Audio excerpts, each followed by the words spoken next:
آج کی شام عبداللہ بھائی کے ساتھ۔ السلام علیکم عبداللہ بھائی۔ جی وعلیکم السلام۔ کیسے ہو بھائی؟ ٹھیک۔ کیا ہو رہا ہے آج کل؟ آج کل یہی ہو رہا ہے کہ جی سیلاب ہے پورے ملک میں۔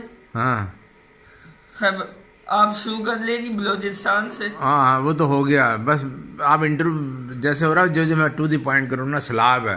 سیلاب تو یار اب تو سیلاب تو اب گزر گیا ہے، اب تو سیلاب کے بعد اس کی آبادکاریوں کا سلسلہ ہونا ہے۔ تو کچھ لگ رہا ہے کہ کوئی گورنمنٹ کام شام کر رہی ہے؟ کام تو ہو رہا ہے مگر وہی بات ہے یہ نقصان بہت زیادہ ہے، اس وجہ سے نظر نہیں آ رہا ہے۔ نقصان بھی ہے اور وسائل بھی کم ہے نا۔ وسائل بھی کم ہے، لوگ کر پا رہے ہیں، لیکن وہ پانی بھی ابھی تک بھرا ہوا ہے نا۔ جی پانی بھی نہیں اتر سکتا۔ ہاں جب پانی نکلے گا تو پھر ہی کارروائیاں شروع ہوں گی نا۔ تو پتہ بھی نہیں ہے نا کہ نقصان کتنا ہے، ہاں پانی نکلے گا تو پتہ چلے گا۔ ہاں نہیں ایک اندازہ، ہاں اسی طریقے سے ہاں وسائل وہ کا بھی انتظام ہوگا۔ بالکل بالکل بالکل، نہیں لوگ تو بڑھ چڑھ کے سارے حصہ لے رہے ہیں، گورنمنٹ بھی حصہ لے رہی ہے۔ کسی کو نہیں ہے کہ کتنا نقصان ہے کیونکہ پانی پانی ہے۔ ہاں پانی پانی ہے۔ اور اپنا سیاست کیا کہہ رہی ہے، کیا دیکھ رہے ہیں؟ سیاست تو لانگ مارچ کا اعلان ہو گیا ہے۔ ایک طرف 25% پاکستان پانی کے نیچے ہے۔ 75% جی بھائی جان کیسی بات کر رہے ہو؟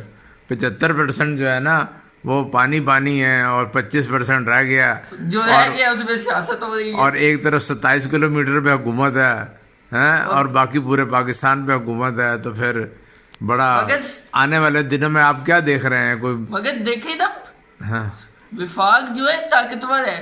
نہیں طاقتور تو عوام ہے نا، اصل تو وہ تو الیکشن جب ہوں گے تو ان کی طاقت تو تب پتہ چلے گی نا۔ نہیں، لیکن ابھی بھی تو عوام اگر سڑکوں میں نکل آئیں اور ایجیٹیشن ہو پرامن، لیکن پرامن ہاں امن ہو نہیں سکتا نا۔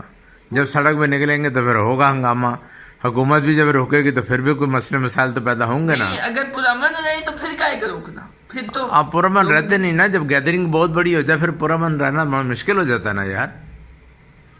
پرامن رہنا چاہیے ویسے تو، ہاں رہنا تو چاہیے، کوشش تو وہ کریں گے، لیکن جب وہ آگے کو بڑھیں گے، جب وہ خان صاحب کہہ رہے ہیں کہ جی یہ بڑے جہاد ہے، اور جہاد تو خیر نہیں ہے۔ ہاں جہاد تو نہیں ہے، لیکن بس لوگ بھی نہیں، ان کو لوگ بھی تو بڑے بڑے مارچ کرنے سے پہلے آئے، ان کے جتنے بھی بڑے بڑے رہنما ہیں وہ آ کے پولیس اور انتظامیہ کے ساتھ بیٹھے اور کوئی جگہ طے کر لیں کہ ہم یہاں پر بیٹھیں گے، اور پھر وہ جب جتنا مزید ٹائم وہاں پہ گزاریں اجازت لے کے۔ یہ آپ نے بڑی اچھی بات کی ہے احتجاج کا، اور یہ ہماری جو آنریبل سپریم کورٹ ہے اس نے بھی یہی کہا کہ بھئی آپ جو ہے 144 کو چھوڑیں، اور اپنا کیا کہتے ہیں کہ آپ ڈپٹی کمشنر کو درخواست دیں، اور پہلے بھی یہ فیصلہ صادر کیا تھا honourable chief justice of Pakistan نے کہ آپ جو ہے نا کسی جگہ کو انہوں نے مخصوص کیا تھا، اسلام آباد میں انٹر نہ ہو آپ، ہاں پارک کو مخصوص کیا تھا، تو وہ اسلام آباد میں واقع ہے مگر ہاں مین جگہ تو ایجیٹیشن کا بھی وہی طریقہ ہے،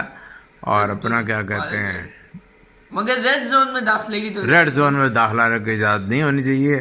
اور ویسے بھی اس وقت ملک کے حالات بھی اچھے نہیں ہیں نا، آپ کو پتہ ہے اپنا کیا کہتے ہیں ہم مسئلے مسائل میں گھرے ہوئے تھے، اور پچھلے دنوں تو بالکل یہ ہو رہا تھا کہ جیسے ڈیفالٹ کر جائے گا پاکستان، اور پھر آئی ایم ایف سے مذاکرات ہوئے، سب کچھ ہوا، اور آئی ایم ایف ابھی تو اور بھی چل رہے ہیں، لیکن وہ دیکھیں نا کہ آئی ایم ایف سے ڈیل ہوئی، اور پھر اس کے بعد اپنا کیا کہتے ہیں پھر وہ ہوئی، اور ابھی ڈیل کو نرم کرنے کے لیے بھی مذاکرات آج سے شروع ہو گئے ہیں۔ جی اور وہ چاہ رہے ہیں کہ کچھ اور بھی بینیفٹس حاصل کر لیں، اور وہ جون وقت گزرے گا، جیسے کہ پیٹرول کی قیمتیں آپ دیکھ ہی رہے ہوں گے، ہے نا جی کمی ہو رہی ہے، ہاں پیٹرول کی قیمتیں کم ہو رہی ہیں، اور پھر ڈالر بھی جو ہے سستا ہوتا ہے، ہاں ڈالر نیچے آ رہا ہے۔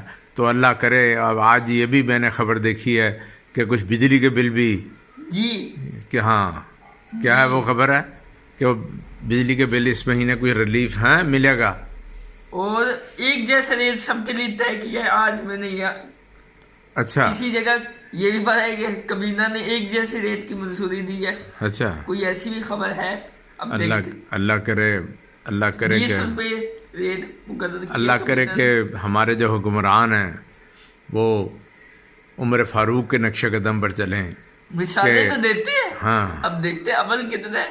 وہ آپ نے اب وہ جو حضرت عمر فاروق کا جو قول ہے کہ کتا بھی مر جائے، ہاں کیا ہے، دریائے فرات کے کنارے اگر کتا بھی مر جائے تو وہ بھی میری ذمہ داری ہے. واہ سبحان اللہ. تو اللہ کرے کہ ہمارے ملک کے حکمران بھی جو ہیں وہ اسی طرح اسی چیز پر عمل کریں. تو اور وہ سیلاب زدگان کے لیے اب دیکھیں نا، سیلاب زدگان کے لیے ٹی وی پہ خبریں یہ کیوں نہیں نظر آ رہی ہیں کہ جی آج اس جگہ سے 20 ٹرک گئے ہیں، آج اس صوبے سے 40 ٹرک گئے ہیں، آج اس شہر سے ہیں. جی یہ خبریں کیوں نہیں آ رہی ہیں؟ یہ خبریں اس لیے نہیں آ رہی کیونکہ کوئی اصل میں مسئلہ یہ ہے کہ ہمارے جو میڈیا چینل ہے ان کو بھی یہ پری ہوئی ہے کہ ان کو بھی زیادہ سے زیادہ لوگ دیکھیں. نہیں تو میڈیا چینل تو دکھا رہے ہیں نا وہاں پر کہ جی لوگ بیمار ہو رہے ہیں، ان کے بہت برے حال ہیں. تو لیکن میں یہ دیکھ رہا ہوں کہ کوئی میڈیا چینل یہ کیوں نہیں دکھا رہا کہ آج اس شہر سے اتنے ٹرک جا رہے ہیں، آج یہ والی گورنمنٹ جو ہے، یہ وزیر ہیں، یہ مشیر ہیں، یہ پنجاب حکومت کے وزیر مشیر ہیں یا وفاقی حکومت کے ہیں. جیسے آپ نے بات کی تو ابھی میں تھوڑی دیر پہلے ہی سن رہا تھا کہ پنجاب کے ایک صوبائی وزیر نے استعفیٰ کسی وجہ سے دے دیا. وہ تو چلو استعفیٰ دے دیا، لیکن سیلاب زدگان کو اس کے استعفے سے کیا اثر پڑے گا؟ تو میں یہ کہہ رہا ہوں کہ سیلاب زدگان کی مدد کریں. تو کل تک کے لیے پھر ہم اجازت لیتے ہیں، تو کل پھر ہم جو ہے نا دوبارہ اپنی ڈسکشن کریں گے. ٹھیک ہے، خدا حافظ. ہمارے چینل کو سبسکرائب کریں اور بیل کے بٹن کو دبائیں